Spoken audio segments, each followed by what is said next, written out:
કમોસમી વરસાદથી પાકને થયેલા નુકસાન અંગે ખેડૂતોને તાત્કાલિક રાહત પેકેજ આપવાની માંગ કરવામાં આવી છે।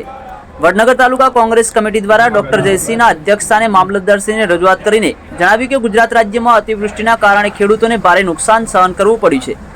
તાજેતરના કમોસમી વરસાદે મગફળી, જીરું, બટાકા, ડુંગળી સહિતના પાકોને મોટા પાયે નુકસાન પહોંચાડ્યું છે, જેના કારણે ખેડૂતોના માટે આર્થિક કટોકટી સર્જાઈ છે।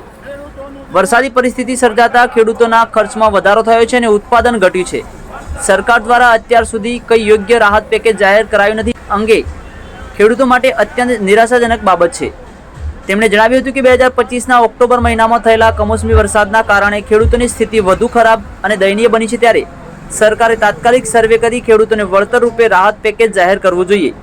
આ અગાઉ યુપીએ સરકારે ખેડૂતોને રોકડ તથા રાહત પેકેજ આપ્યું હતું, તે પ્રમાણે ગુજરાત સરકાર તાત્કાલિકપણે પગલાં લે તેવી માંગ કરવામાં આવી છે। વડનગર તાલુકા કોંગ્રેસ કમિટીએ ગુજરાત સરકારને માંગ કરી છે કે કમોસમી વરસાદને કારણે નુકસાન પામેલા ખેડૂતોને તાત્કાલિક સર્વે હાથ ધરવામાં આવે, ખેડૂતોને યોગ્ય વળતર મળે તે માટે વિશેષ જાહેરાત રાહત પેકેજ કરવામાં આવે, ખેડૂતોને પાક વીમા દાવા તાત્કાલિક નિપજાવવામાં આવે અને ચૂકવણી ઝડપથી કરવામાં આવે। જો સરકાર તાત્કાલિક પગલાં નહીં લે તો વડનગર તાલુકા કોંગ્રેસ સમિતિ દ્વારા ખેડૂતોના હિતમાં આંદોલન કાર્યક્રમ હાથ ધરવામાં આવશે તેવી ચેતવણી પણ ઉચ્ચારવામાં આવી છે। વધુ સમાચાર અને અપડેટ્સ માટે જોતા રહો online TV news Farooq Memon સાથે। યુટ્યુબમાં સબસ્ક્રાઇબ કરો, ફેસબુકમાં ફોલો કરો અને ઇન્સ્ટાગ્રામમાં ફોલો કરવાનું ભૂલશો નહીં।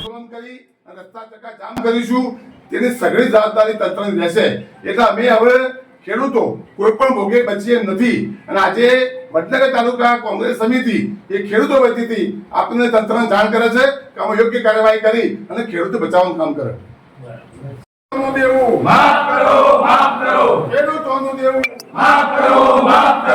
કોંગ્રેસ સમિતિ દ્વારા છેલ્લા ઘણા સમયથી અવલોકન કરવામાં આવી રહ્યું છે, ખેડૂતોની દશા દિવસે દિવસે ખરાબ થતી જાય છે।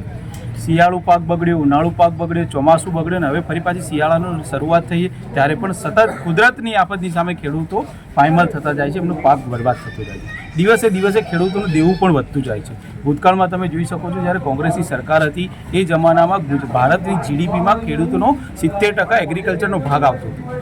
આજે 18% પણ નથી રહ્યો એગ્રીકલ્ચરનો દેશના વિકાસમાં। આજે ખેડૂત પોતાનું ઘર ચલાવવા માટે બે સમયના ખાવાના પણ ઘણા ખેડૂતોને ફાફા પડે છે, ખેડૂતોને મરવાના આપણે જોઈએ છે, આત્મહત્યા કરવાના ઘણા બધા કિસ્સા સામે આવેલા છે।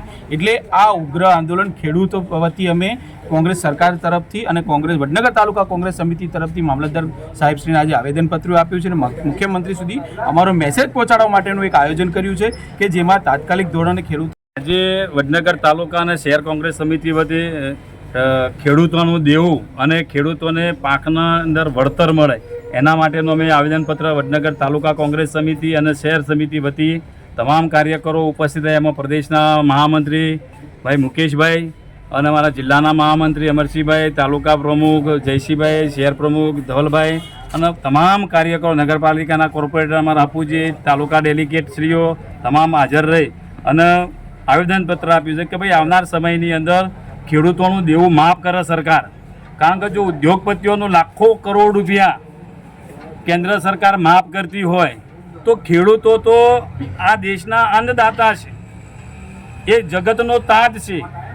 સમગ્ર ચોમાસાની અંદર આખું ચોમાસું વરસાદ આવ્યો, એના અંદર કારણે ખરીફ પાક પણ નિષ્ફળ ગયો, રવિ પાક વાયો, એની અંદર આ કમોસમી વરસાદ આવ્યો, એના કારણે રવિ પાક પણ ઉગતો અને ઉગતો બગડી ગયો। એટલે ખેડૂત અત્યારે દેવાદાર થતો જાય છે દિવસે દિવસે અને ખેડૂતની જે સ્થિતિ છે એ બેહાલ થઈ ગઈ છે। એટલે આ સ્થિતિ સરકાર તાત્કાલ સર્વે કરાવે અને ખેડૂતોને પહેલું વળતર આપે અને દેવું માફ કરી દે, ખેડૂતોનું ટોટલી દેવું માફ કરે। ભૂતકાળની અંદર કોંગ્રેસ સરકારે યુપીએ 1 મનમોહનસિંહ સરકારે 72,000 કરોડ રૂપિયાનું દેવું માફ કર્યું હતું અને ભારતીય જનતા પાર્ટીની કેન્દ્ર સરકાર લાખો કરોડો રૂપિયા ઉદ્યોગપતિઓનું માફ કરે છે। એટલે અમારી તો માગણી એ છે ખેડૂતો વતી કે ભાઈ ખેડૂતોનું તમે દેવું માફ કરો અને ખેડૂતોને જીવતા રાખો, નહીતર ખેડૂતોને ના છૂટકે આત્મહત્યાઓ કરવી પડે છે। ખૂબ ગંભીર પરિસ્થિતિ છે આજે ગુજરાતની અંદર। ગામડામાં તમે જઈને જુઓ તો ખેડૂતો બેહાલ છે, કેવી સ્થિતિની અંદર જીવે છે એ તમને જોવા મળશે।